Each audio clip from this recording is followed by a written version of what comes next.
Entonces, el tema nuevo, que en realidad en el temario está como el primer tema, es cadenas de Markov.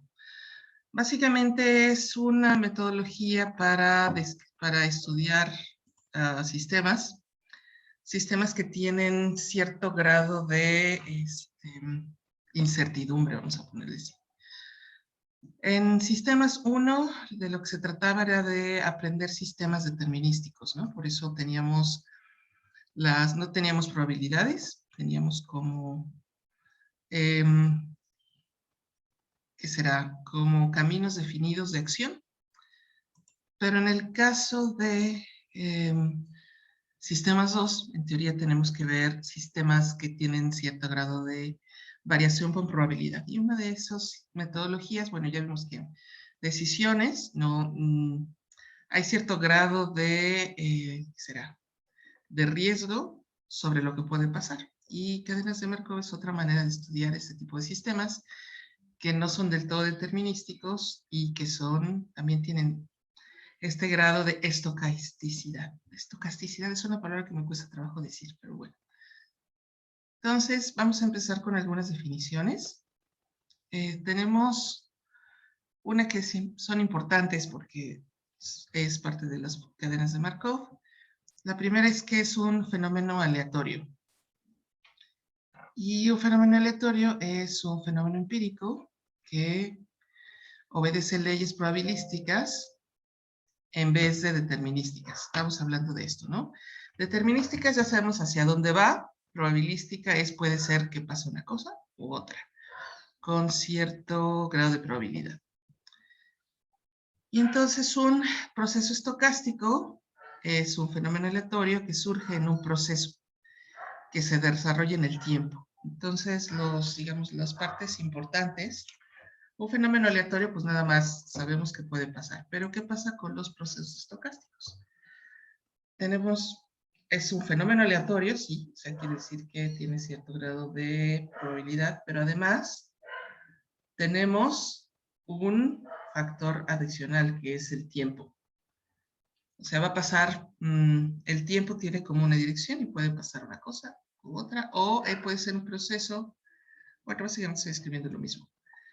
Un sistema que tenga diferentes estados en diferentes tiempos, ¿no? Que además es como parte fundamental pues, de la realidad, ¿no? Creo que nada permanece estático, casi nada.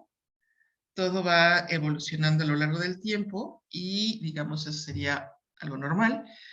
Pero un proceso estocástico además implica que en este cambio de estado de este sistema interviene ciertas leyes aleatorias, ¿no? O de probabilidad, por lo menos. Bien. Entonces, una manera de definir un proceso estocástico que ya vimos que son diferentes. Es como describir la evolución de un sistema, considerando las probabilidades. También se puede definir como una familia de variables aleatorias que describe que describe cómo evoluciona un fenómeno a través del tiempo. Es lo que les decía, ¿no? Que un fenómeno, o sea, un sistema, va a ir modificándose conforme pasa el tiempo y estas variaciones en la modificación, podríamos decir que son los estados de ese sistema, que van a ir cambiando a lo largo del tiempo y así sería un proceso estocástico. Bien. Pues tenemos el tiempo, diferentes variables y estas variables pueden ser como pues diferentes estados, ¿no? Por ejemplo, la temperatura, ¿no? Tenemos temperatura ahorita donde yo estoy. Déjenme ver en cuánto estamos, eso sería interesante saber. Estoy en un lugar nublado con temperatura, debe ser más o menos como 18. Más tarde, pues sube un poquito la temperatura. No, sí. Donde suelo estar hasta en 13, donde yo estoy, pues sí debe estar un poquito más cálido. Hoy es un día con frío, ¿no? Y conforme pasa el tiempo, pues va a cambiar la temperatura ¿no? Entonces cambia la temperatura, pasa el tiempo, más adelante tal vez llueva, entonces también va a cambiar la temperatura, y en la noche pues va a volver a bajar, ¿no? Y todo eso es la evolución de un proceso que sería en este caso, o de un fenómeno que sería la temperatura, y este va a ir variando con el tiempo. Entonces eso podríamos decir que es un proceso estocástico, porque a pesar de que más o menos podemos esperar que en la mañana haga un poquito más de frío que a mediodía, ¿no? Eso suele pasar, pues no es una ley determinística lo que nos da la temperatura, ¿no? Por eso el pronóstico del clima siempre tiene un grado de, digamos, no es perfecto, siempre tenemos un cierto grado de fallas, ¿no? Porque obedece a leyes probabilísticas, ¿ok? Además es un proceso especialmente complejo porque hay muchas variables que intervienen, ¿no? El viento, el sol, etcétera. Bien.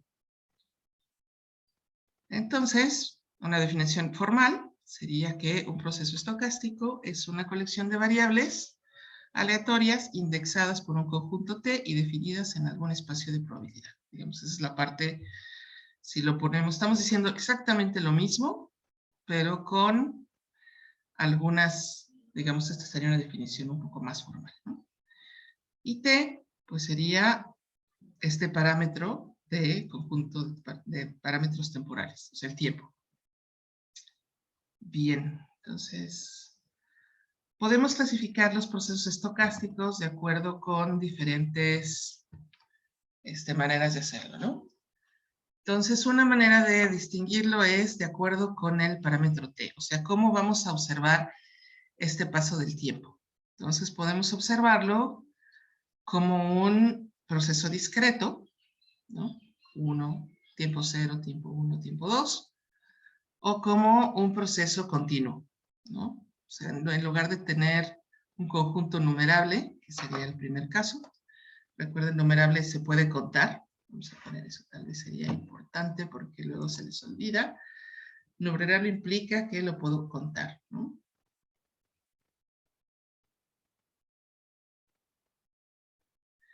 Y está el otro que es el tiempo continuo, o sea, en este caso, pues el tiempo es un intervalo, ¿no?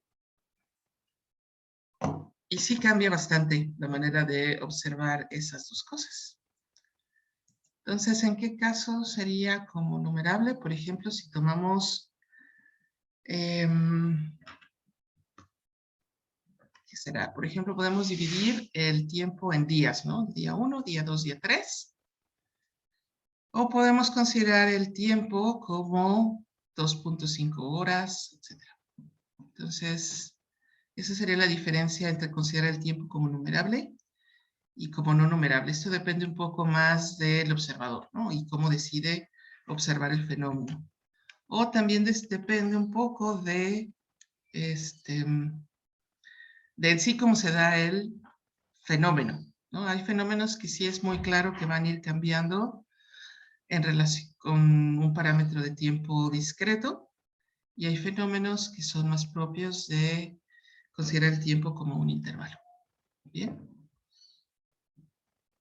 Y la otra manera de clasificarla es a través de los espacio de estados. Pues hemos hablado que estamos viendo una evolución, ¿no? De un sistema que evoluciona en el tiempo y que puede tomar diferentes estados. Entonces, estos estados también pueden ser discretos o continuos. También depende un poco de cómo lo observemos en algunas ocasiones, o también depende de en sí cómo esté sucediendo el fenómeno. Entonces, por ejemplo, podemos estar observando, estoy tratando con qué. Podemos clasificar aquí la estatura, ¿no? Como altos, medios y bajos, ¿no? Y entonces podríamos, incluso esto lo podemos observar de las dos maneras, ¿no? Este sería como la clasificación discreta. Y la clasificación continua sería, no sé, 1.80.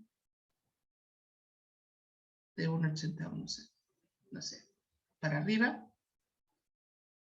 Aquí sería 1.60 a 1.70. Y aquí sería menor a 1.60. ¿Ok? Y así estamos viendo la misma variable, que sería estatura, pero de diferentes maneras, ¿no? Podríamos verlo como una variable discreta, que quedaría en alguna categoría, o lo estaríamos viendo como una variable continua, que sería pues el número en sí, ¿no? Perdón por mis garabatos medio feos, pero bueno, siempre ha sido medio complicado escribir en el Zoom. Entonces, los procesos también pueden ser como, bueno, aquí estamos hablando justo de eso.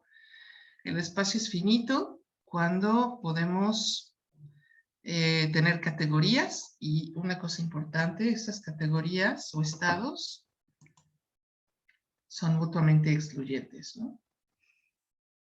Mutuamente excluyentes, esto es importante. Entonces tenemos 0, el estado 0, el estado 1, el estado 2, bla, bla, bla, hasta el estado M. ¿Ok? Entonces, esto significa que en el tiempo t puede tener cualquiera de estos estados. Bien. Y la otra es cuando los estados no están, digamos, definidos, pero están dentro de un espacio, ¿no? Entonces, va a estar como de aquí hasta acá. ¿Sí? Y sobre todo porque están dentro de, ¿cómo se llama? Vamos a tener como un espacio de estados, ¿no? Y todo lo que esté aquí está bien. Puede tomar cualquiera de estos valores, ¿no? Ese es el caso de los estados continuos. Entonces, en el discreto o finito tenemos unas categorías y en el estado continuo tenemos un intervalo de valores que pueden tomar nuestras variables. ¿Okay? Y como les decía, depende mucho de dos cosas. De en sí el fenómeno como se esté dando, ¿no? A veces es muy claro que el espacio de estados puede ser discreto. Por ejemplo, en los sorteos del servicio militar, pues tenemos estados discretos, ¿no? Es o bola negra o bola blanca. Entonces tenemos un espacio de estados discreto, ¿no? O sea, no podemos tener, no, se rumorea que por ahí también hay tal cosa como una bola azul, ¿no?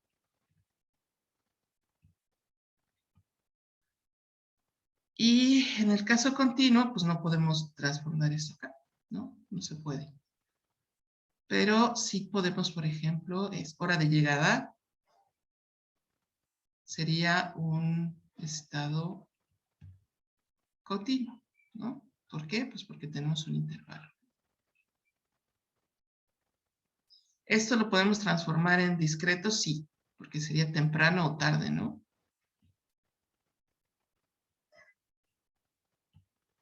Pero bueno, esos ya son sutilezas. Este depende un poco más de cómo lo estemos observando, ¿ok? Pero básicamente hay veces que sí se puede hacer la transición, hay veces que no, pero hay sistemas que sus estados son evidentemente discretos, ¿ok? A veces lo que sí podemos hacer es transformar de continuo hacia discreto, pero al revés no siempre, ¿ok?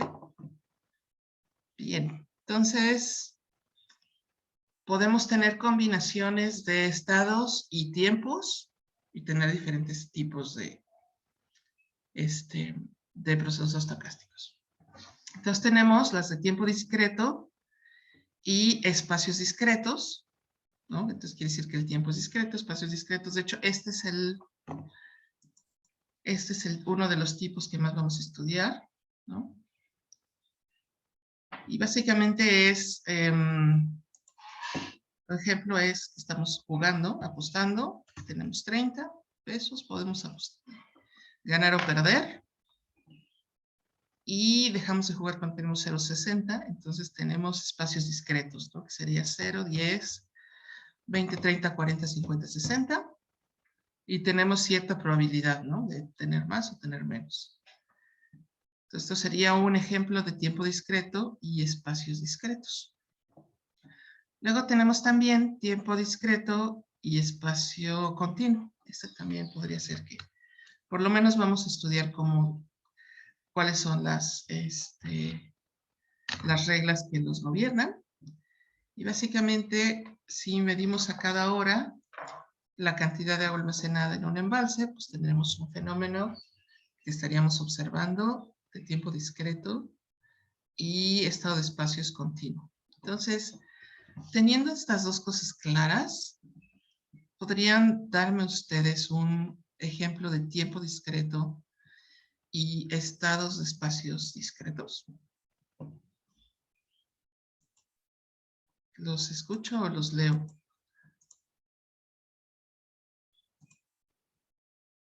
Un poco para ver si están por ahí también.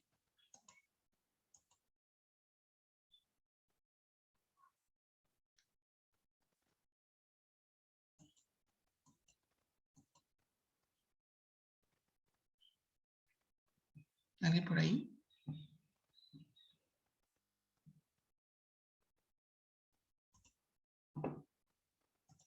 ¿Ninguno? Ok.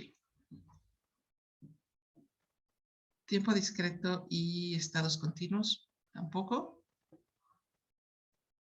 ¿Podría ser la cantidad de autos que pasan en hora pico? Eso sería un tiempo discreto o espacios discretos. ¿Cuál sería? Tiempo discreto y espacio continuo. No, de hecho el espacio sería discreto, porque los autos sí se pueden contar, ¿no? O sea, puedes contar un coche, 2 coches, 3 coches, 4 coches, y el tiempo, el tiempo sería continuo porque son los que pasan de, a ver, déjenme hacer un esquema. Tienes un intervalo de tiempo, ¿no? Que es la hora pico, que supongamos que es de las 7 a las 9, ¿no? Más o menos. Entonces, este sería el tiempo, sería continuo. Pero sería espacios discretos porque sucede acá, ¿no? Un auto, 2 autos, auto 3, auto 4, etcétera, etcétera. Entonces sería una cadena con espacios discretos, pero tiempo continuo. ¿Ok? Gracias, Willy.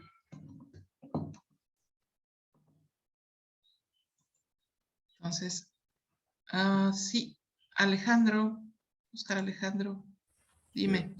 La cantidad de sangre que extraen en un hospital en una jornada es continuo. Eso sería, a ver, la cantidad de sangre que está en un hospital en un día sería espacios, estados continuos, tiempo discreto. Sería este, sí, tal cual. ¿Por qué? Gracias por el ejemplo. Sería de esto. Porque básicamente la unidad de tiempo sería un día, ¿no? Entonces tendremos el día 1, el día 2, el día 3. Y el espacio sería continuo porque podríamos tener, no sé, 20 litros, 30.27 litros, etcétera. ¿Ok? Entonces tendríamos un tiempo discreto y espacio de estados continuo, porque podemos tener 0 hasta, no sé, hasta lo que alcance el banco, ¿no?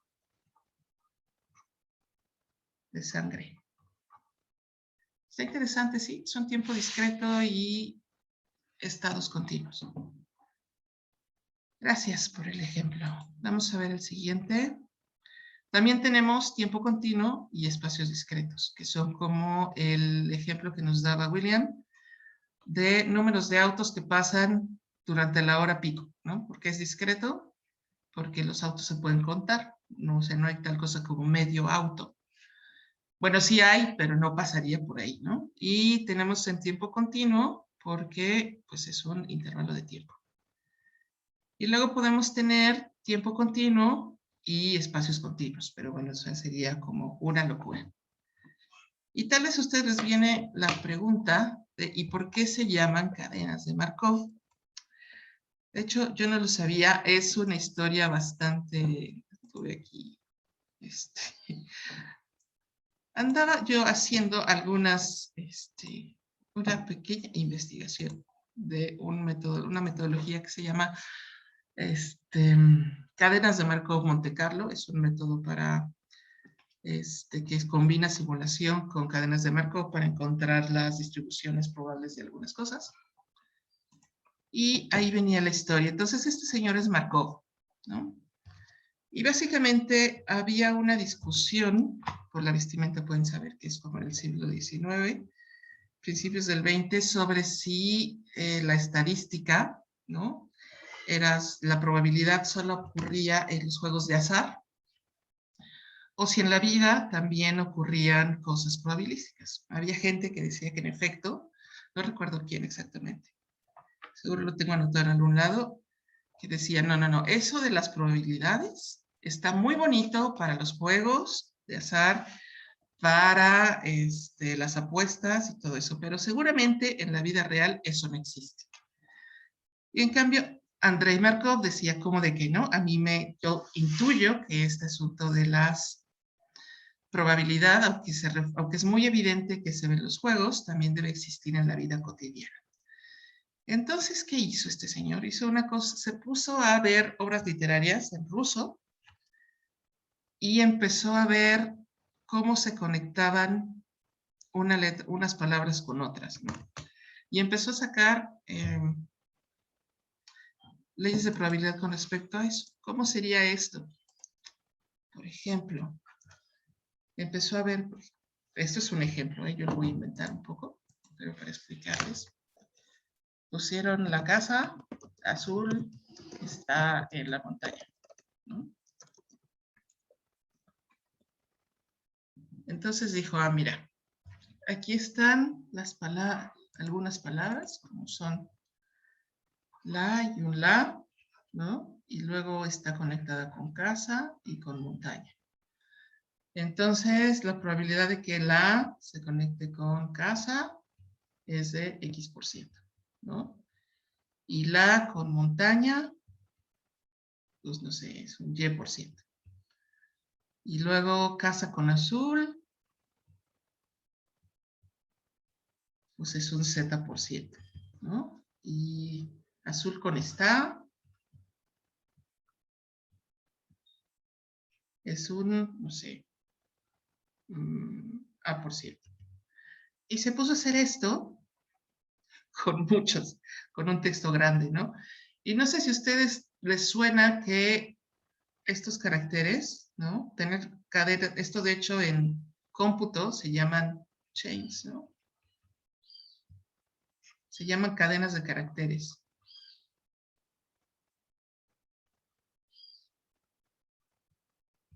Es como un tipo de objeto, ¿no? Objeto. Recuerden que está lo numérico, ¿no? El float famoso.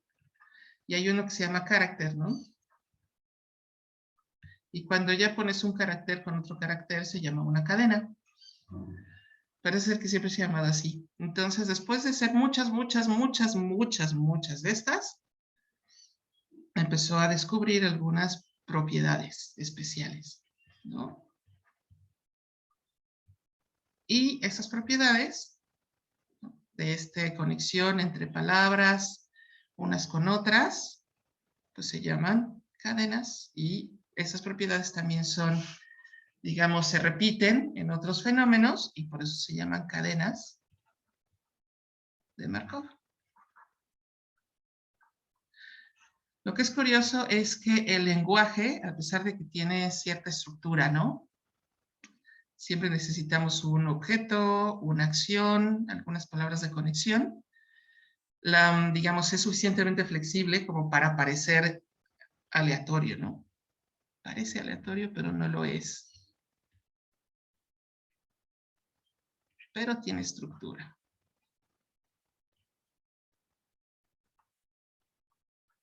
Y por eso se llaman cadenas de Markov. ¿Ok? Y ahora la siguiente pregunta es, ¿y qué es una cadena de Markov? ¿Ok? Porque es un tipo especial de un fenómeno estocástico.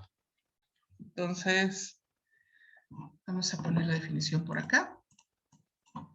Una cadena de Markov. O sea, ya vimos qué son los procesos estocásticos, que hay diferentes maneras de clasificar sus estados, ya sea estados discretos, estados continuos, etcétera. Pero una cadena de Markov.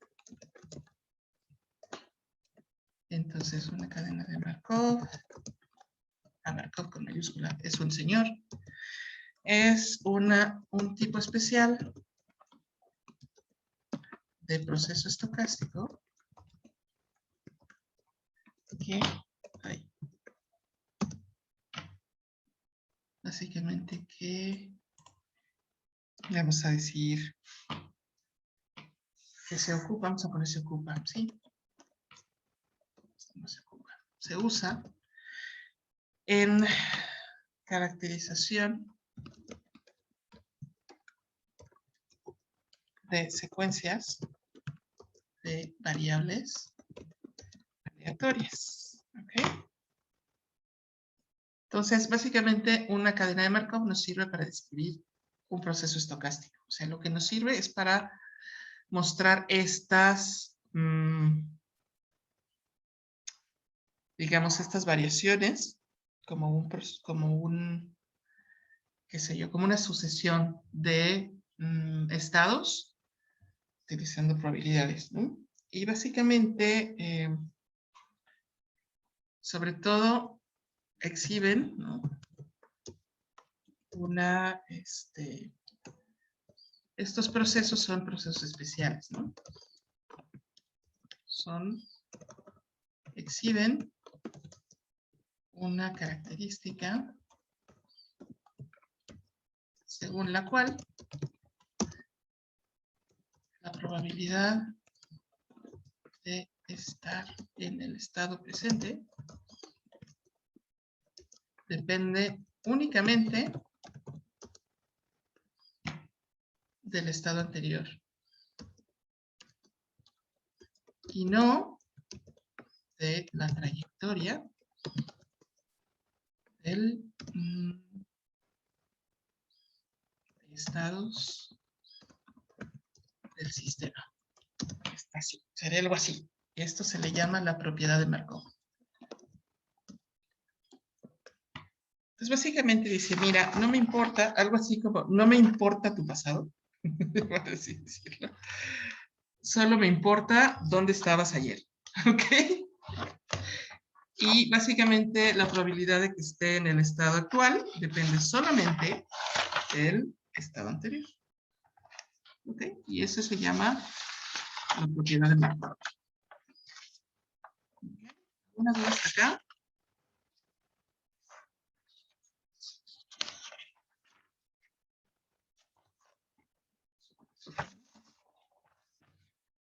¿Alguna duda hasta acá? ¿De qué es eso? ¿Tiene sentido? ¿No tiene sentido? ¿Le suena? ¿No le suena? ¿Está raro? ¿No está raro? Ok. Esto por acá, que seguía. Ok. Entonces.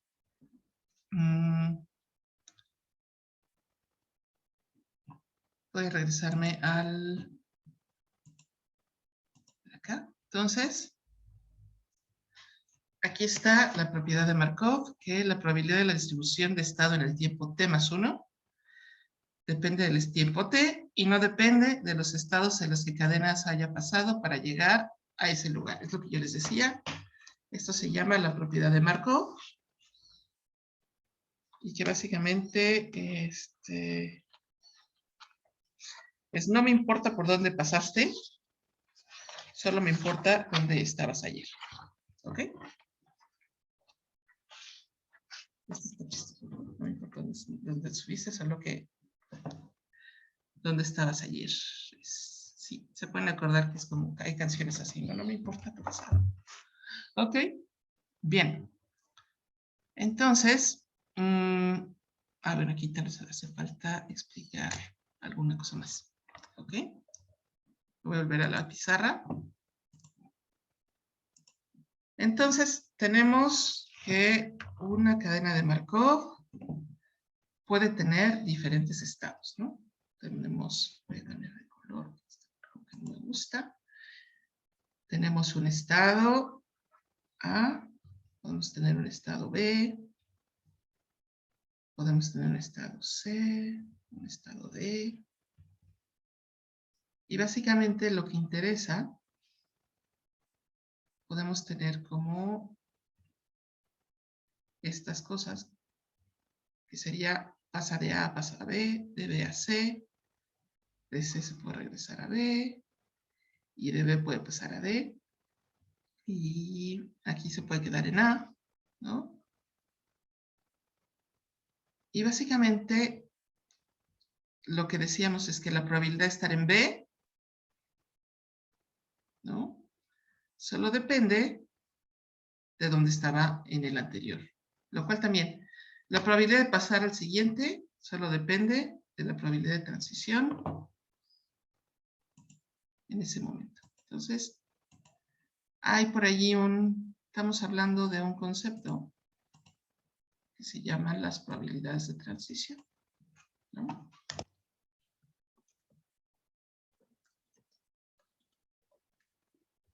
Que básicamente es la probabilidad de pasar a otro estado cuando desde un estado específico. Vamos a ponerle así para explicar lo que es. Entonces, por ejemplo, si estas líneas que pusimos son las probabilidades de transición, entonces aquí tendríamos la probabilidad de transición de pasar de B a C. ¿Ok? Y la del otro lado sería la probabilidad de transición de estar de C a B. Y acá sería la probabilidad de transición de pasar de B a D. Esa sería la probabilidad de transición de pasar de A a B. Y esta sería la probabilidad de transición de estar de A a A. ¿De acuerdo? Y todas estas son, digamos, la probabilidad de pasar de B a C, pues no tiene nada que ver con todas las que están atrás, pero sí tendría que ver con las que salen del mismo estado, ¿no? O sea, las únicas que podrían estar relacionadas entre sí, y eso relacionadas porque tienen que ser mutuamente excluyentes, serían estas y esta, ¿de acuerdo? Y las otras que también estarían relacionadas entre sí, serían esta con esta. ¿Por qué estarían relacionadas? Pues porque tendrían que ser pues, mutuamente excluyentes. ¿Cuáles son mutuamente? También los estados son mutuamente excluyentes, ¿no? No puede estar al mismo tiempo en el estado A y en el estado B, ni puede estar al mismo tiempo en el estado B y en el estado C. Pero pasar del estado B al que sigue solo depende de dónde está, que sería esta, que es la cualidad de Markov. Ok, todas estas probabilidades se pueden poner en una cosa que se llama una matriz de transición.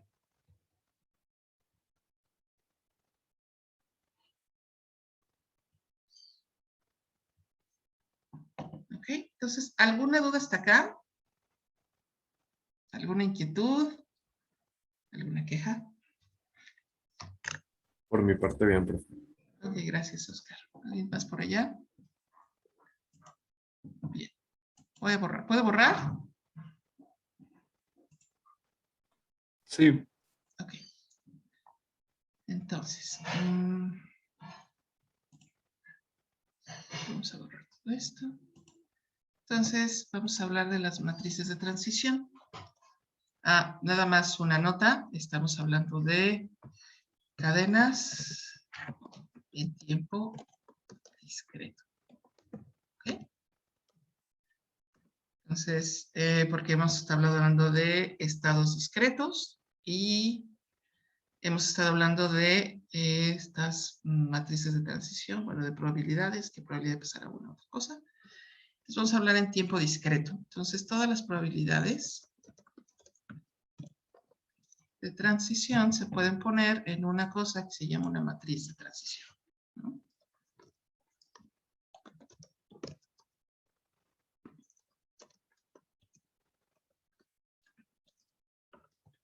Y esta matriz de transición básicamente es una matriz con todas las probabilidades, ¿no?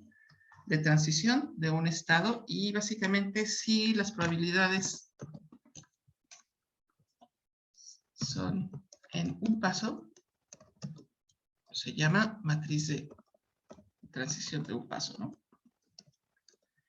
¿Qué sería un paso? Es básicamente cambiar solamente del tiempo 1 al tiempo 2. ¿Ok? Y básicamente la notación sería P, que sería nuestra matriz de transición, es igual. Y digamos que de este lado tendríamos los orígenes. Y del lado de las columnas tendríamos el destino. Por así llamarlo, ¿no?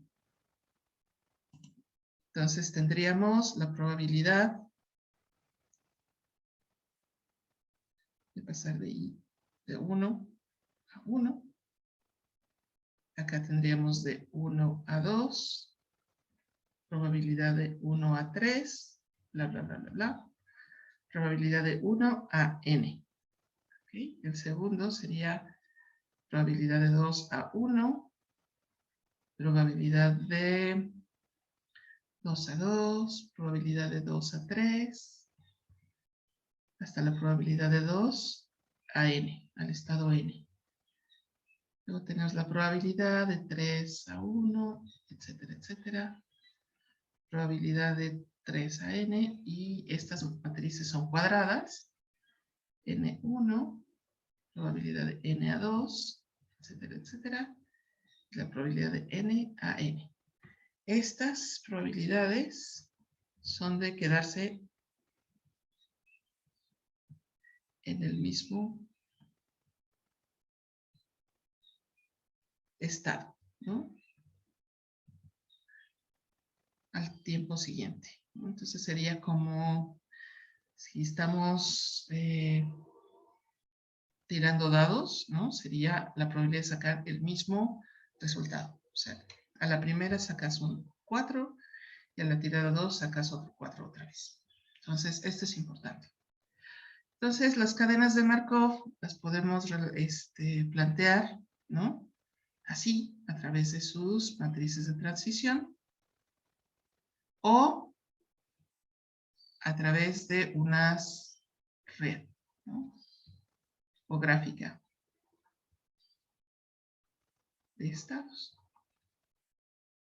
¿Y cuál es esta gráfica? Pues la que ya habíamos puesto las bolitas. Y cada bolita, cada nodo es un estado. Y las flechas son las probabilidades de transición.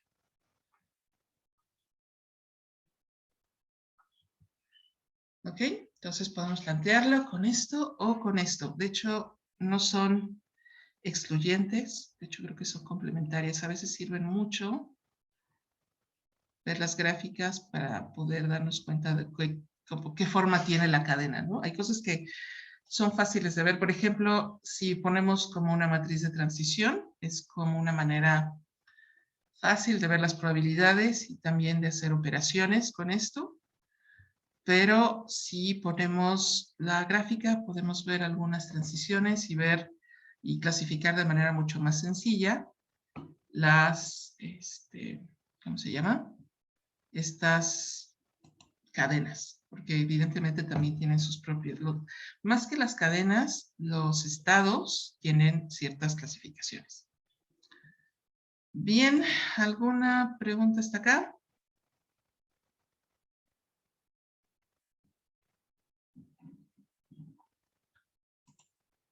Ninguna. Ok. Voy a cambiar entonces otra vez a la presentación. Y hay algunas, ¿cómo se llama? Algunas clasificaciones de estados. Entonces, una cadena de Markov, si las posibilidades de transición de un estado a otro a lo largo del tiempo no cambian, entonces se dice que es estable. ¿Okay? Entonces nosotros podemos suponer que estas probabilidades de transición de un estado a otro se mantienen constantes. Entonces vamos a decirle que entonces la cadena es estable, porque por supuesto estas probabilidades también pueden cambiar a lo largo del tiempo, ¿no? Bueno, aquí está lo que les decía, las matrices de transición. Están todas las probabilidades de transición entre todos los estados. Ah, y sí, se me había olvidado decirles esto. Cada renglón de estas tiene que sumar 1. ¿Okay? O sea, ¿qué quiere decir esto? Que los estados que salen de las transiciones de un estado hacia todos los otros estados tienen que sumar 1. ¿Okay? Bien. Y está la representación gráfica, que les decía que las aristas se convierten en probabilidades de transición y que cada nodo es un estado.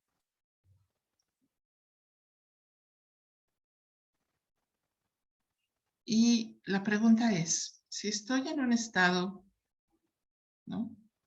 Si estoy observando que mi sistema está en un estado específico, ¿qué pasará?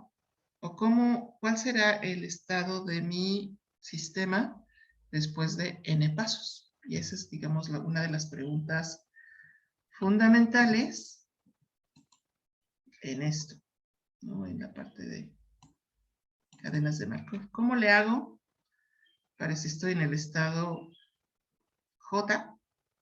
¿Qué va a pasar con el estado I? Esa es una gran pregunta que necesitamos plantear. Aquí está como la parte complicada, digamos, matemáticamente, pero hay una manera relativamente sencilla. Aquí también, ¿no? ¿Qué va a pasar con el estado, del sistema en un estado cuando empiezo en otro? Ok, entonces me voy a ir a la pizarra otra vez porque hay una cosa que no les he explicado. Voy a borrar esto. A los estados de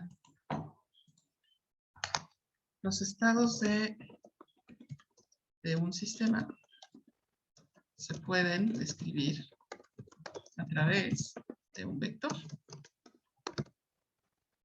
En este caso, generalmente se usa la letra pi, ¿no? Y este vector se compone de la probabilidad de que el sistema esté en el estado y en determinado tiempo. Es decir, este vector, ¿no? Este vector pi, necesitamos ponerle pues el tiempo, ¿no? Entonces está pues en el tiempo 0. Y entonces la longitud del vector pi pues tiene que ver con el número de estados que tengo, ¿no? Aquí estaría la probabilidad de estar en el estado 1, la probabilidad de estar en el estado 2, bla, bla, bla, bla, hasta la probabilidad de estar en el estado n. ¿Ok? Bueno, en este caso creo que usamos la letra n. Y empezamos con 0, no creo.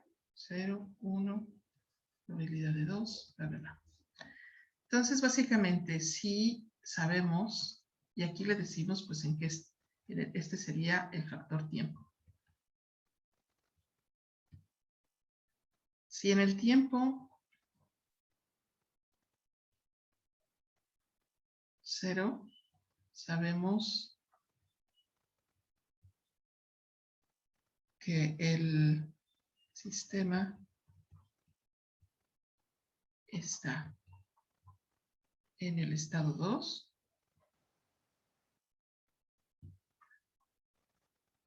Entonces, ¿cómo sería la P0?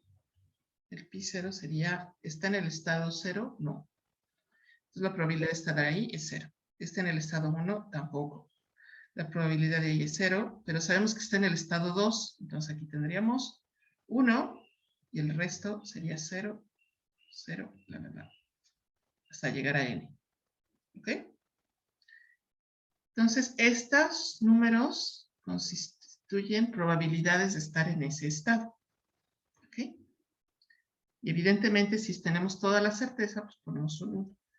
Los elementos de este sistema, del vector pi,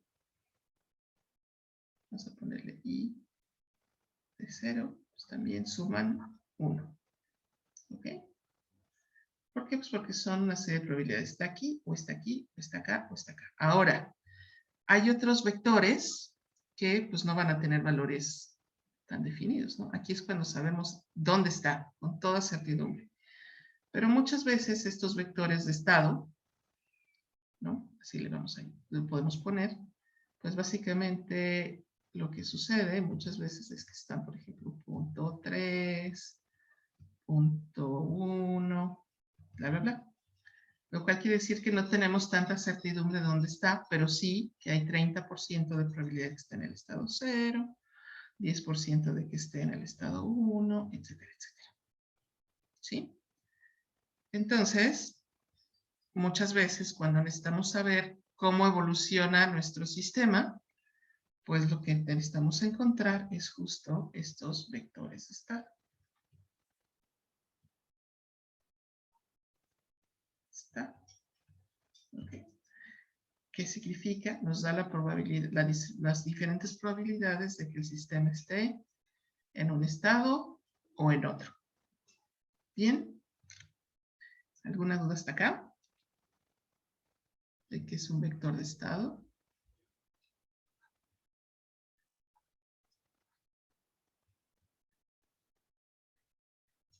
Ok. Entonces, ¿qué es lo que podemos hacer? Vamos a ver. Supongamos, aquí vamos a poner cómo evolucionaría un sistema.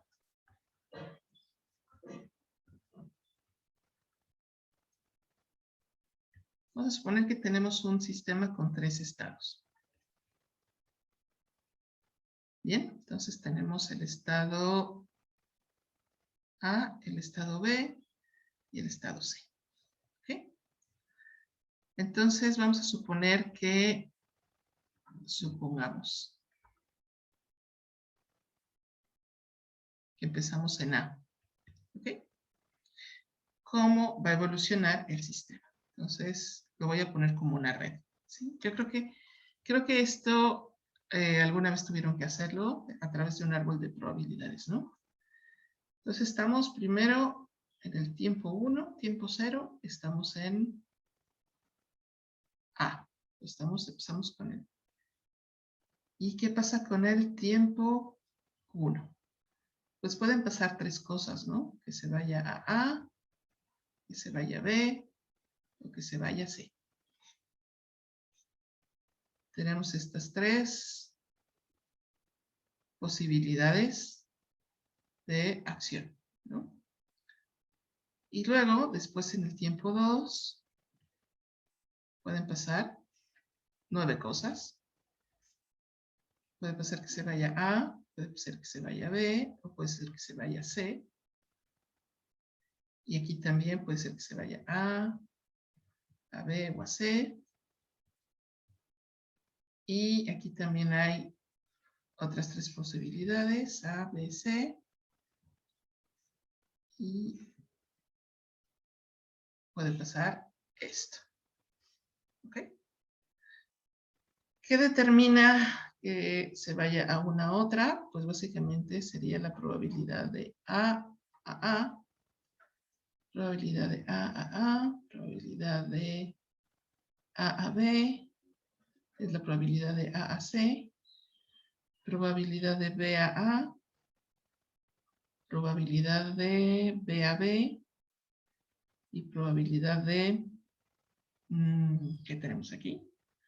BB a C, probabilidad de C a A, probabilidad de C a B, aquí es la probabilidad de C a C, y aquí tenemos la probabilidad de A a B, probabilidad de A a C, ¿ok? Entonces, ¿esto cómo lo podemos, qué pasaría con esta probabilidad? Pues tendríamos la PAA por la PA, ¿no? Este sería probabilidad AA por probabilidad AB, probabilidad AA por la probabilidad AC. Aquí tendríamos la probabilidad AB por su probabilidad BA, ¿no? Sería el valor de esa probabilidad. Recuerden que cuando estamos hablando de árboles de probabilidad, para obtener la probabilidad de cada rama necesitamos multiplicar sus probabilidades, ¿no?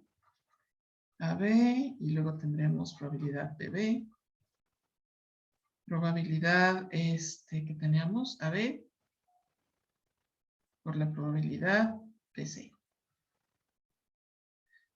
Teníamos AC por la probabilidad CA y aquí tenemos la probabilidad AC con la probabilidad CB y aquí la probabilidad AC con la probabilidad CC. ¿Y en dónde terminé aquí? Pues en el estado A, en el estado B, etc. ¿Cómo podríamos describir esto en términos con una,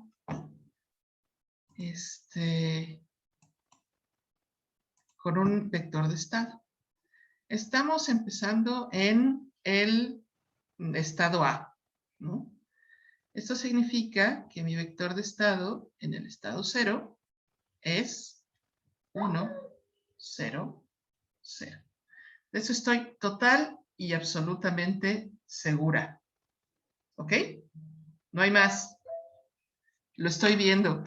Es más, es como se llama, es una definición. Estoy en el estado A y entonces empiezo en el estado 1, 0, 0. ¿Qué pasa entonces? Aquí en el T1 sería el estado en el tiempo 1.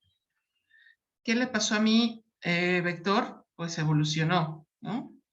Y ahora puedo tener cierta idea de cómo se distribuye esos estados. Entonces tenemos la probabilidad de estar en A, pues es la probabilidad AA, la de estar en B es AB, y de estar en C, pues en probabilidad AC. ¿Ok?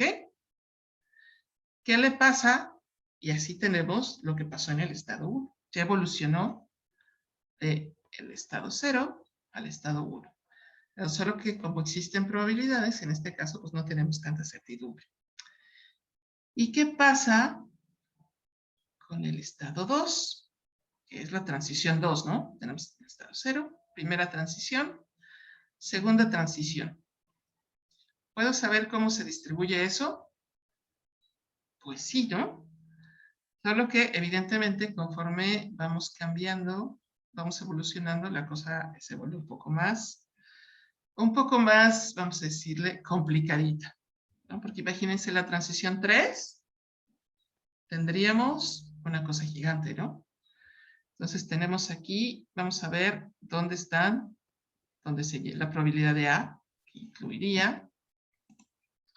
Vamos a ver cuál es esta probabilidad y esta probabilidad.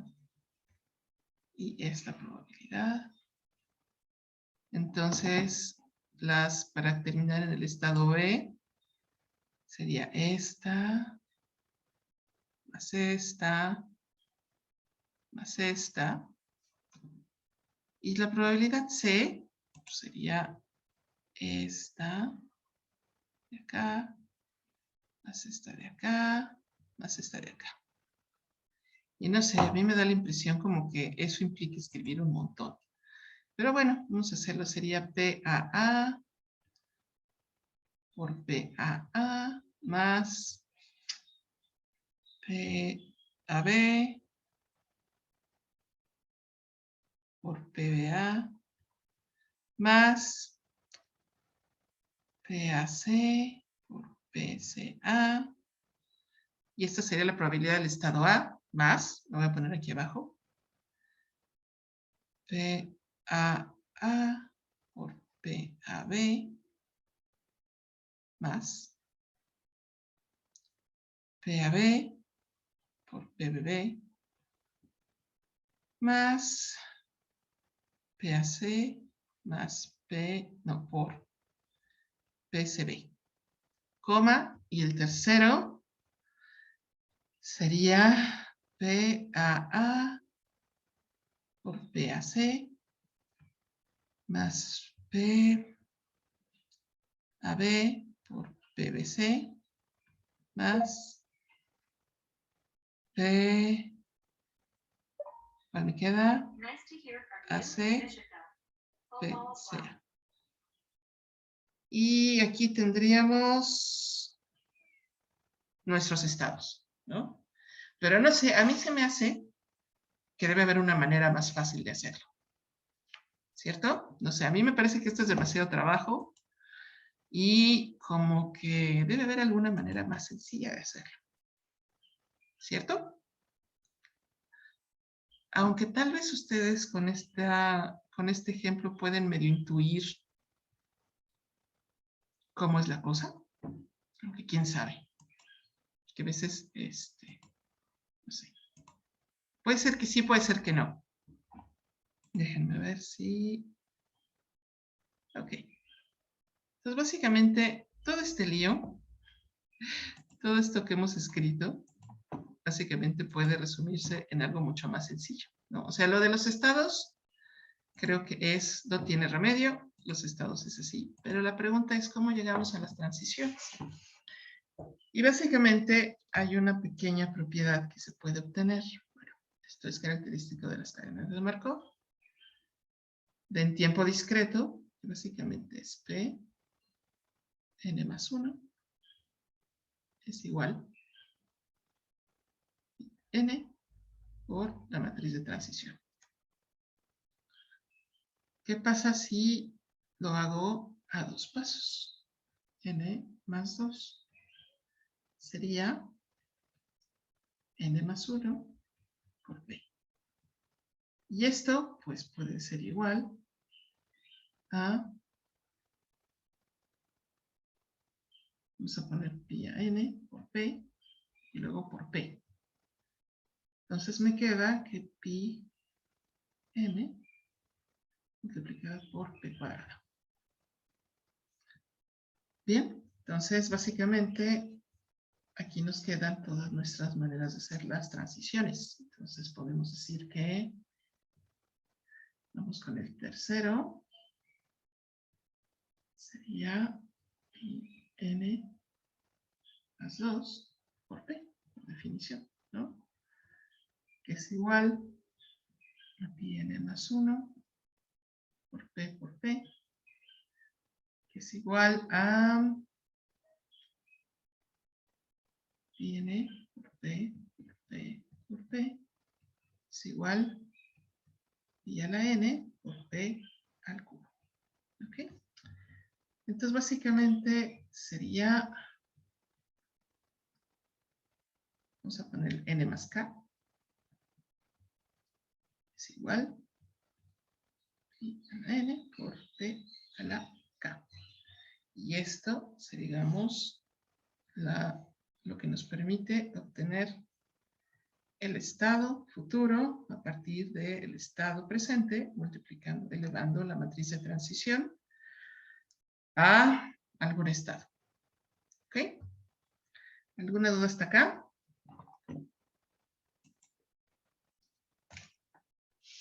¿Ninguna?